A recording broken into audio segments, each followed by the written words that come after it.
Everyone is asking who won this war, but they're asking the wrong question. Because while America and Iran were fighting, one country was quietly winning everything: China. So today I want to talk about something that I think almost nobody understands about this war. Everyone is focused on the ceasefire. Everyone is asking, did America win? Did Iran win? Will the ceasefire hold? Will the war resume? And these are all important questions. But today, I want to ask a completely different question, a question that I think is far more important than anything the media is discussing right now. And the question is this: while America and Iran were bleeding each other for 40 days, while bombs were falling and oil prices were surging and the global economy was shaking, who is actually winning? And the answer that almost nobody is talking about is China.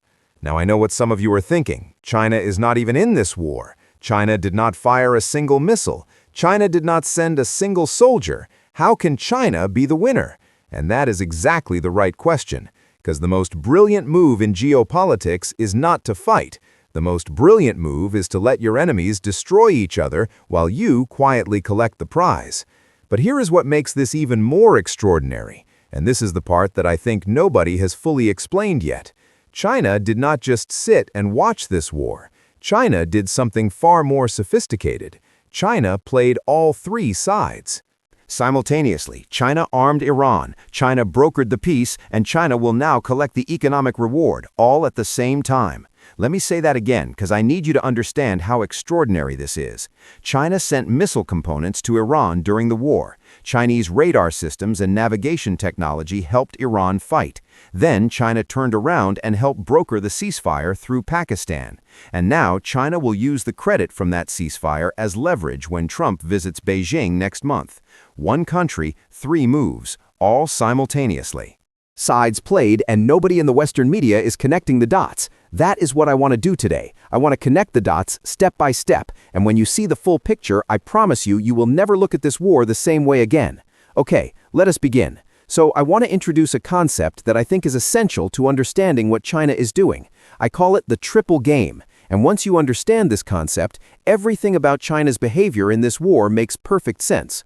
Most countries play one game at a time. America plays the military game. Bombs, missiles, aircraft carriers. That is America's game. Iran plays the survival game. Resist, endure, hold the strait. That is Iran's game.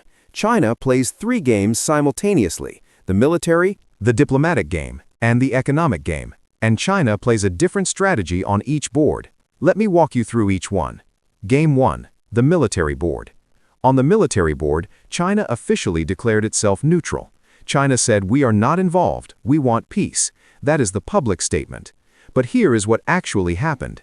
Multiple sanctioned Iranian ships carrying sodium perchlorate, a key ingredient for building solid fuel rockets, traveled from China to Iran after the war started, not before the war, after.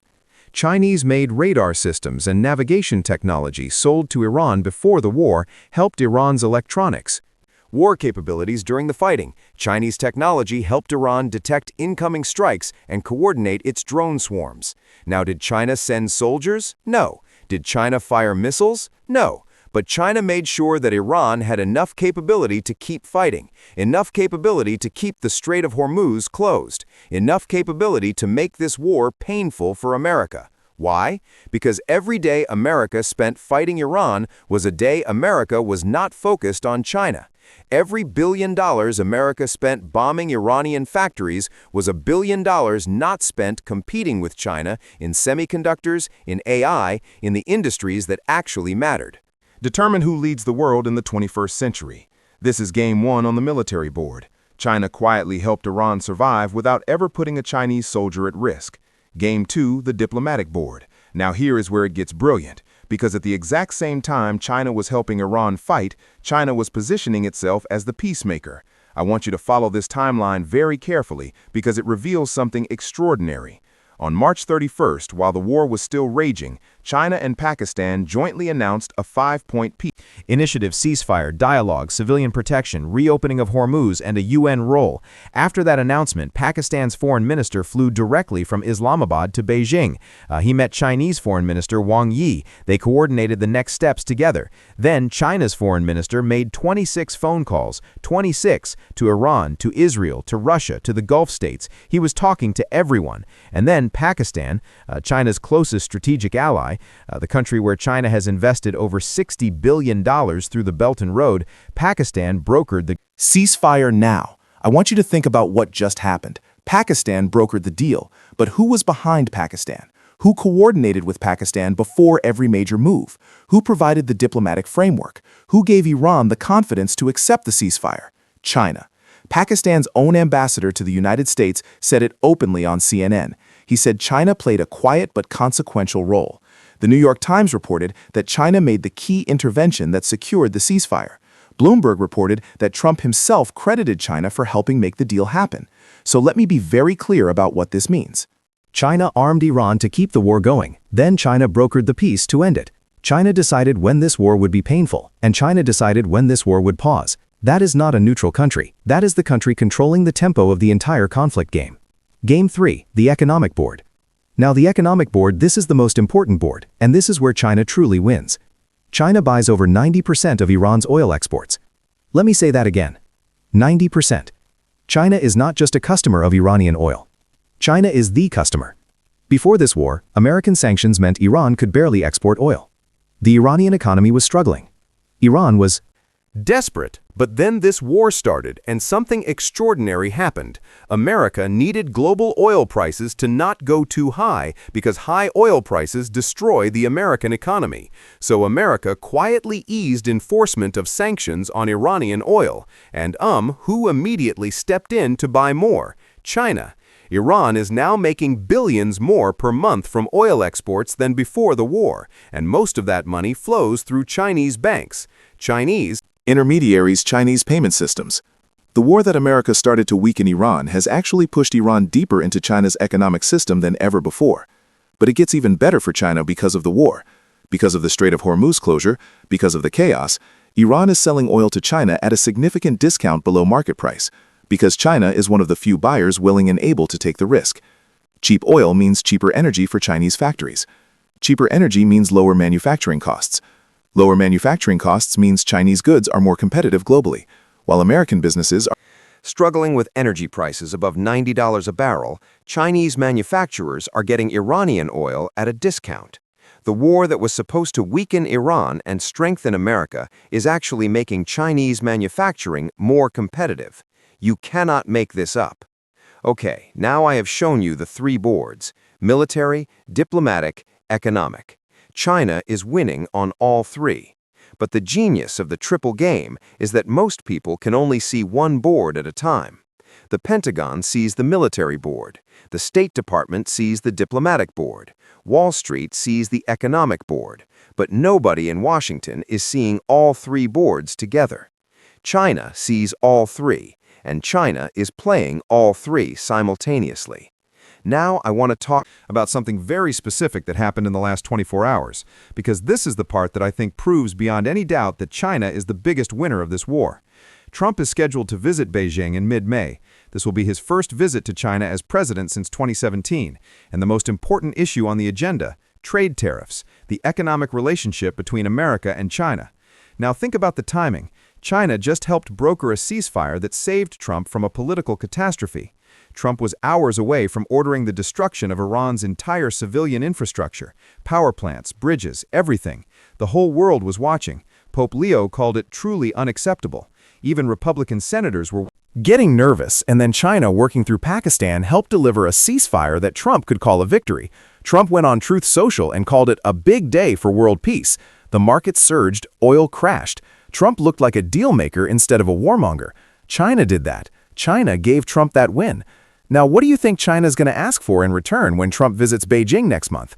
I'll tell you exactly what China will ask for: tariff reductions, easing of semiconductor export controls, relief on sanctions against Chinese technology companies, and Trump, who just publicly credited China for the ceasefire, who needs China's cooperation to keep Iran at the negotiating table, who needs stable oil prices for the American economy. Trump will have very little leverage to say no. This is the ceasefire dividend. China help end the war not because China cares about peace. China help end the war because it creates leverage that China will cash in next month in Beijing. And here is the deeper point. This is what I want you to really understand. America spent tens of billions of dollars on this war. American soldiers died. The American economy was shaken. Oil prices surged. Markets crashed. Allies were rattled. America's global reputation was damaged. And what did China spend? Phone calls. 26 phone calls from the foreign minister, some diplomatic coordination with Pakistan. That is it. That is the total Chinese investment. America spent billions and got a 2-week ceasefire that is already collapsing. China spent phone calls and got leverage over the most important bilateral relationship in the world. This is the difference between a hammer strategy and a Sun Tzu strategy. America hits, China positions, and positioning always beats hitting in the long run. Now I want to show you that what China is doing is not new. This pattern has repeated throughout history, and every time it repeats, the outcome is the same. The country that fights loses. The country that waits wins. The first example is the one I always come back to, the Peloponnesian War in 431 BC. Athens and Sparta went to war. Athens was the financial and cultural superpower. Sparta was the military superpower. They fought for 27 years. Both sides were devastated. Athens was destroyed. Sparta was exhausted. And who won? Macedon, a kingdom to the north that everyone considered irrelevant. Philip of Macedon watched Athens and Sparta bleed each other dry. He built his army, he built his economy, he waited, and when the moment came, his son Alexander conquered the entire Greek world. America is Athens, Iran is Sparta, China is Macedon. The parallel is exact. But let me give you a second example that I think is even more precise, and this one I have not heard anyone else discuss. The Napoleonic Wars from 1803 to 1815, France under Napoleon fought Britain and the rest of Europe in a series of devastating wars.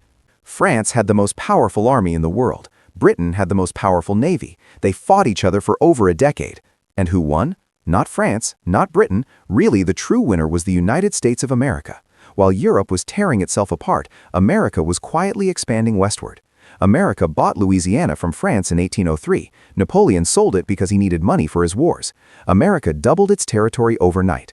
America built its economy. America stayed out of European conflicts, and within a few decades, America had become the dominant power in the Western Hemisphere. America won the 19th century, not by fighting the biggest battles, but by letting the European powers exhaust each other, and then filling the vacuum. This is exactly what China is doing today. While America spends trillions on Middle Eastern wars, China is buying resources in Africa. China is building ports in Southeast Asia. China is signing trade deals in Latin America. China is expanding while America is exhausting itself. Now let me give you the third example, and this one happened within living memory. In 1979, the Soviet Union invaded Afghanistan. The Soviets thought it would be a quick operation. They thought the Afghan resistance would collapse in weeks. Instead, the war lasted 10 years. It cost the Soviet economy billions of rubles. It killed 15,000 Soviet soldiers. It demoralized the Soviet public. And in 1989, the Soviets withdrew. In humiliation, 2 years later, the Soviet Union collapsed. And who won? America. America did not fight in Afghanistan directly. America armed the Afghan resistance through Pakistan. By the way, the same Pakistan that just brokered the Iran ceasefire. And America watched the Soviet Empire bleed. Do you see the parallel? In the 1980s, America armed the Afghan resistance through Pakistan and watched the Soviet Empire bleed to death. In 2026, China is supporting Iranian resistance, coordinating through Pakistan and watching the American empire bleed. The student has become the teacher. America invented this strategy, and now China is using it against America. Let me say that again, because this is the key insight. America armed the Afghans through Pakistan to bleed the Soviet Empire. China is supporting Iran through Pakistan to bleed the American empire. It is the exact same playbook, and America cannot see it, because America never imagined that someone would use its own strategy against it. Now, before I give you my predictions, I want to pause and say something. When I talk about strategy in game theory, it can sound like a game, like chess, like abstract intellectual exercise. But I want to be very clear. This is not a game. Real people are dying in Iran. People are dying in Lebanon. Real families in America are terrified that their children will be drafted. Real people across the Gulf states are watching drones fly over their cities and wondering if their water supply will survive the next attack. Strategy matters because it helps us understand why these things happen, but we must never forget that behind every strategic calculation, there are human beings, mothers, children, ordinary people who did not choose this war and cannot escape it. I study these patterns because I believe understanding them can help prevent the next catastrophe. That is why I do this. Okay, now let me give you the predictions. I am going to make 4 predictions today, not 3, 4, because I believe the 4th prediction is the one that will matter most in the long run. Write them down, save this video, come back and check prediction number 1. China will extract major trade concessions from Trump at the May summit in Beijing. Trump publicly credited China for helping broker the ceasefire. Trump needs China's cooperation to keep Iran at the negotiating table. Trump needs stable oil prices, and China knows all of this. I predict that the May summit will produce a significant reduction in tariffs on Chinese goods, a partial easing of semiconductor export controls, and at least one major concession on technology restrictions. Not because Trump wants to give China his stems, but because China has leverage now that it did not have.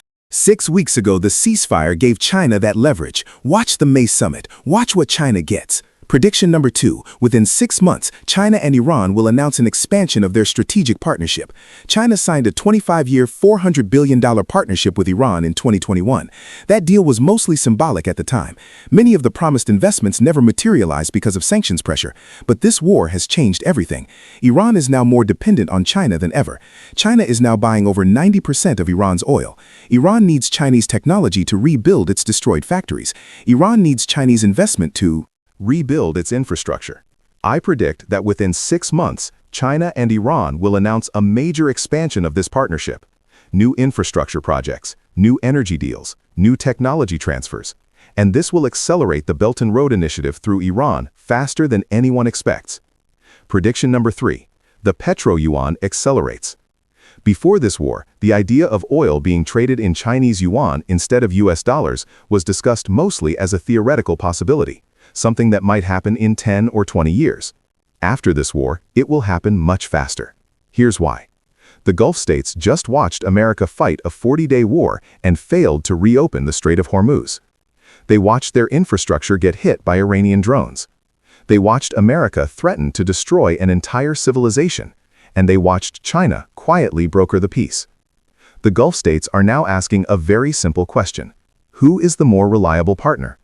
The country that starts wars it cannot finish, or the country that builds your infrastructure and then helps end the war. I predict that within 12 months, at least one major oil-producing country, and I believe it will be Saudi Arabia, will announce a significant oil trade agreement denominated in Chinese yuan. Not all of its oil, maybe 10 or 20%, but even that is a tectonic shift because once one country does it, others will follow. And when that happens, the petrodollar does not just weaken, it begins to die. Prediction number 4, and this is the big one. This is the prediction I want you to remember above all the others. Within 5 years, not just years, not 20 years, 5 years, China will become the dominant economic power in the Middle East, surpassing the United States. China is already the largest trading partner of Iran, of Saudi Arabia, of the UAE, of most Gulf states. China is already the largest buyer of Middle Eastern oil. China is already the largest investor in regional infrastructure through Belt and Road. What China does not yet have is diplomatic and security influence, but this war just gave China that too. China brokered the ceasefire. China has credibility now as a peacemaker. Pakistan, China's closest ally, is hosting the negotiations. The talks are happening in Islamabad, not Washington.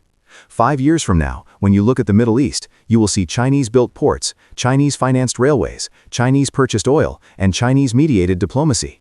America will still have military bases, but military bases without economic influence are just expensive targets. This is what this war has done. It has not just weakened America, it has handed China the keys to the most strategically important region on Earth. Let me bring this all together. 25 years ago, a Chinese strategist named Sun Tzu wrote the most important book on strategy ever written. It is called The Art of War, and the most famous lesson of that book is this: the greatest victory is to win without fighting. For 25 years, Chinese strategists have studied this principle. They have refined it. They have internalized it. It is not just a theory in China. It is a way of thinking. It is in the DNA of Chinese strategic culture. And in this war, we are seeing this principle executed at the highest level in modern history. China armed Iran quietly through deniable channels to make sure the war was painful enough for America. China then brokered the peace through Pakistan, through phone calls, through diplomatic channels, to make sure China got the credit. And now China will collect the economic reward, through cheap oil, through Belt and Road expansion, through trade concessions, through the gradual death of the petrodollar. 3 moves, 1 strategy. No soldiers lost, no bombs dropped, no cities destroyed. America spent tens of billions of dollars on this war. Thousands of people are dead. The global economy was shaken. And what did America get? A 2-week ceasefire that is already cracking. China spent 26 phone calls, and China got leverage over the global superpower, deeper control of Iranian oil, a path to experiment. Belt and Road credibility as a peacemaker and a weakened dollar. This is not luck. This is not coincidence. This is 25 years of strategic culture meeting a moment where it can be applied perfectly. Now I want to leave you with one final thought, and this is the thought that I think matters most. In the 1980s, America used Pakistan to arm the Afghan resistance and bleed the Soviet Empire. It worked. The Soviet Union collapsed, and America became the sole superpower. In 2026, China is using Pakistan to support Iran and bleed the American empire. The question is, will it work again? I believe it will not because China is smarter than America, not because China is more powerful than America, but because this strategy, letting your enemy overextend, letting them spend their money, letting them destroy their own credibility, and then stepping in when they are exhausted. This strategy works every single time in history, every single time. Athens and Sparta exhausted each other. Macedon won. Britain and France exhausted each other. America won. The Soviet Union exhausted itself. America won. And now America is exhausting itself, and China will win. Not with bombs, not with soldiers, not with aircraft carriers, with patience. That is the lesson of Sun Tzu. That is the lesson of history. And that is what is happening right now in front of the entire world while almost nobody is paying attention. That is my analysis for today. This is not prophecy, this is game theory and structural history. I might be wrong, and if I am wrong, we will come back and analyze why. Because that is what this is about. Not being right all the time, but thinking carefully, questioning our assumptions, and following the logic wherever it leads. Save this video, come back in 6 months, check the predictions. I will see you in the next one.